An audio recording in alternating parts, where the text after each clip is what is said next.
This video is to walk through the Spaziale Vivaldi S1 espresso machine. This is a dual boiler espresso machine that requires plumbing into a water line, so it does not have a tank reservoir but does in fact run off of line pressure from your home. So you will need to plumb it in.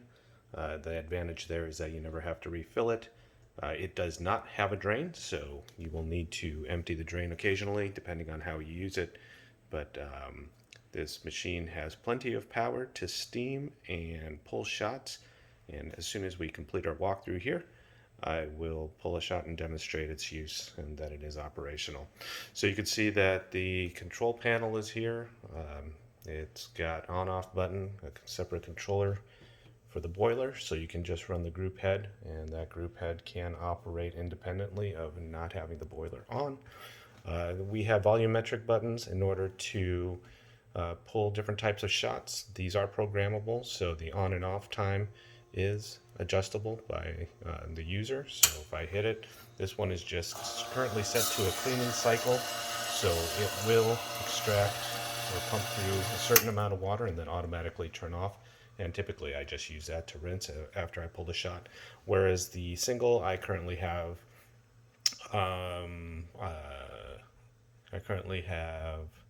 set to pull about a little over 2 ounces. Typically I don't rely on the volumetric itself, but I use weight and shut it on and off manually, which you can do simply by turning on the button.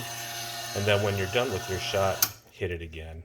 The alternative is to operate the button and let it run all the way through whatever setting you had put through as far as volume of liquid, and then it will automatically turn off. But again, I typically use a scale, so that is not something that I take advantage of, but it's something that you can certainly do.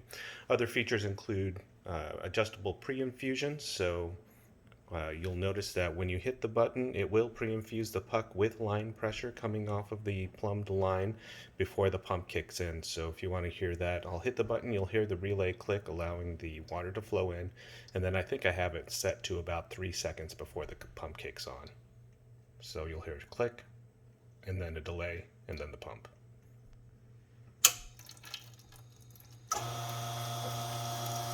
And so actually it's only about 1 second I think that I have it set to, but you can see when I click the relay, the water flows freely, and that's just line pressure, and then the pump kicks on.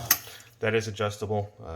You can have it turn on immediately, the pump turn on immediately, or I think you can delay it up to 5 seconds, but I'm going off memory there.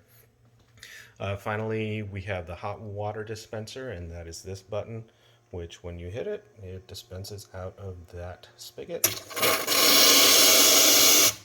And that's coming straight off of the steam boiler, so you're getting superheated water coming out of that to use for Americanos, cocoa. My family enjoys using it for soups and oatmeals and that sort of thing. Whenever you need hot water on the fly, that's always available.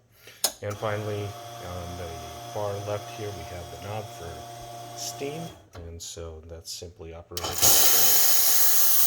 It does have plenty of steam power, and the boiler I think is large enough to be able to steam a few items. This is rated for light commercial duty, so it can do multiple drinks back to back.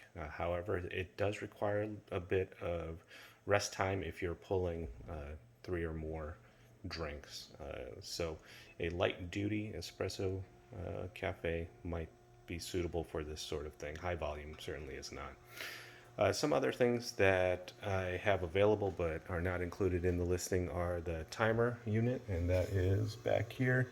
It allows you to set 3 on and off periods for a single day, each day of the week. So I currently have it set to turn on early morning, Monday through Friday, and then shut off around lunchtime for me. And then on the weekend, it's basically on early morning all the way throughout the day. Other items to note are that it does include a dual manometer. The group head pressure is on the left side, whereas the steam boiler is on the right side, and that's an indicator for pressure, and also gives you an idea of what temperature looks like when they do actuate. You can see that it does run through 9 bars of pressure through the group head. And when using the steam, you can see the amount of steam pressure decrement based on the amount of steam. Or in that case, you cannot because the steam is obscuring it. But that gives you an idea of how those operate. Fully articulate steam wand. It does have a 4-tip steam, 4-hole tipped steam wand.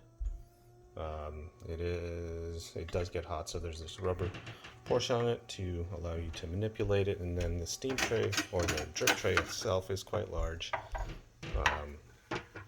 And the way that I use it, since there is no drain, has to be emptied every once in a while. But it is quite deep, will hold quite a bit of liquid, and simple enough to walk it over to the sink and dump it out on every few days, or depending on how quickly you use it, or how quickly you fill it up. You can see some of the plumbing internals back there. This is this area where back flush overflow comes out into that little section. One other item that did not come with it, but I did add after the fact, is lighting. So in order to make it a little easier to work and see things down here, I added these lights. They are aftermarket, and there was a 4th pod, so I just stuck it in the back for an ambiance type light, and that's just on by a magnet, so that can move around. But it does have a controller here, simple. You can change the colors. I never do that, but if you're so inclined, you can go through the rainbow of colors. Maybe some people would wish to do that. And there's also controls for, I think it's a gradual color shift. So over time, it'll just change colors on you. It'll give you a little disco light show, or another one that changes abruptly based on, looks like a second or two. Anyway, as mentioned, I usually keep it white, clean light, easier to see. And comparatively, when you don't have it on, and other machines, a lot of other machines don't have it, so that's typically what you would be working with. If you have sufficient lighting in your kitchen, that's great, but if you don't, it makes a big deal, or it makes a big difference, and I'll demonstrate that here in a sec. So just to show, lights are off right now, and when you're standing in front of the machine, you cast a shadow. So having the light actually does help quite a bit as far as the workspace and being able to see what's falling in the cup, and even the ambient area around it. So not bad. Anyway, we'll go back and I'll demonstrate how this thing pulls a shot. Okay, so this is a little bit of a different angle for me than I typically work, since I've got a tripod here, but it allows me to use my hands. So I will get some milk and make a latte or cappuccino. We'll see what ends up coming out the back end, depending on how well I steam the milk. Okay, so back with you now. So for my drinks, I usually use almond milk. It doesn't have the same type of quality as regular dairy milk, but it's what I use to drink, so that is what I'm going to prepare now. And when you use your regular milk, I think you'll get a little bit better result just based on the creaminess of that liquid. And I ran out of what I had, so pop a new one open here. Okay, so not quite a cappuccino, more of a latte, since I'm using quite a large amount of liquid. I will pull a double shot, and as mentioned, I'd like to pull my shots based on weight, so we'll go ahead and do that here.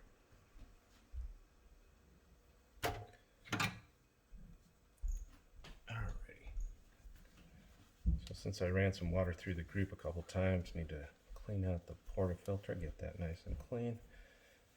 And I use a scale as mentioned, so we'll go ahead and get this on the scale and tared.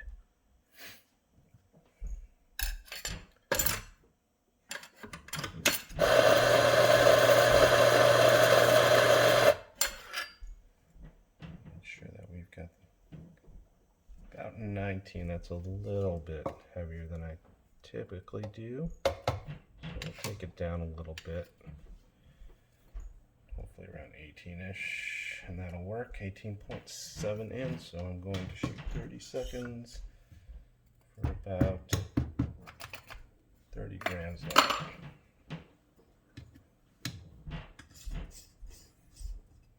my leveling tool and tamp. The leveling tool can be available as an option, however the tamper is custom as a gift to me, so I will not be parting with that. So we've got our leveled puck. Go ahead and put it in. Scale goes beneath. And I'm going to use just a big old chunky mug to pull. So you won't have the benefit of seeing your shot. Actually, I can move that down a little bit, so pause here and move down. Okay, still a little rough angle, but enough to give you the idea. So again, it does have the capability to steam and pull a shot at the same time, so I'll probably start my shot a few seconds after I start my steam here.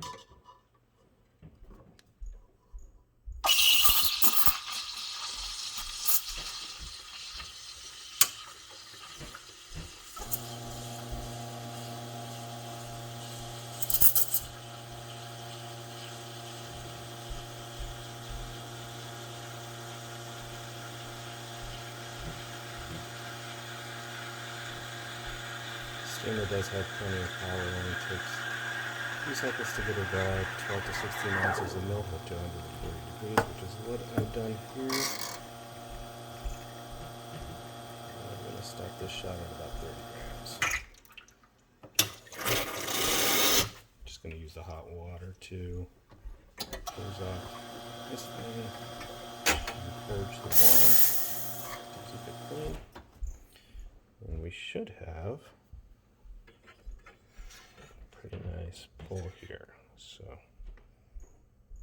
can see a little crema in there, and I'll reposition the camera here so you can see a little better. Okay, so we've got the camera moved a little bit so you can see what's inside the cup. Pretty nice pull. It is a big mug, so the crema kind of distributes. Just gonna dump the portafilter, get that cleaned out real quick, and then we'll see how I did with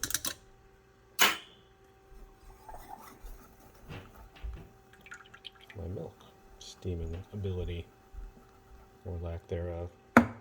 So the steam is pretty powerful. Oftentimes I inject quite a bit of air in there and it becomes a lot foamier than I wanted to. So I'm not a latte artist by any means, but I always try to give it a go and see what we can do. So we'll see what happens with this one as well. Cup's a little funky. I'm already making excuses since I'm not pro. And we'll go with this.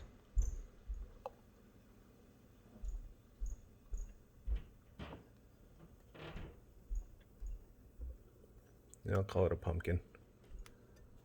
A little too far from the surface based on this mug itself, but I think if I had a different mug I might have gotten a better result. But usually I like to fix that just by taking a little cocoa or cinnamon and doing that, and now got my own little drink. So there you have it. That is the Spaziale Vivaldi S1 plugged in version. I think I've shown you most of the operation. Everything does work on it quite well. Never really had a problem with it. Only one loose part over the 10 years I've had it. So it is a good looking machine on a timer. It does support either 15 or 20 amps, and there is a cord converter depending on what your kitchen will support. So that's certainly something that gives a little flexibility there. Cup warmer on the top, and then included with the posting, I will also include this bottomless portafilter, which is what we had used. And then there are a couple other items that I'll show you here. Okay, so as mentioned, with this listing, I will include this naked portafilter, and with it comes the stock double basket, the stock single basket. Also included is a single handle portafilter and a dual spout portafilter. And so those are all the items that come with it. It does have the original packaging, and I should have the original documentation with that as well that had come with it from Chris Coffee. As mentioned, I'm the original owner. Unit was built in 2009. I received it in March 2010 and have been using it faithfully since that point in time. Only reason I'm posting is for a potential upgrade. So if I'm able to find this a good home, then I'll be looking to make that upgrade. However, if I'm not able to find it a new home, I will happily use it for maybe the next 10 years. I mean, this thing's been solid. So, um, other options that can be negotiated are the timer unit. Again, that's up to 3 on off settings per day for the entire week to automate. So I have it turn on automatically, so it's hot and ready when I'm up and about, and turns off by itself before I go to bed.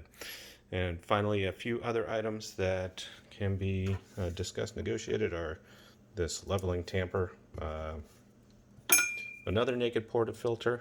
This one is a little nicer because it's got the rubber handle, a little softer on the hands versus the plastic version. So this is quite nice. And finally, competition baskets from IMS. This is a 21 gram basket, and this is an 18 gram basket, and this is what we used in the demonstration. And basic difference there is that it's got higher precision holes and screens within the basket itself compared to the stock version. But those are all things that you can get yourself. So that's a quick overview. If you have any questions, please reach out and let me know. I'm happy to answer those. Thanks for looking.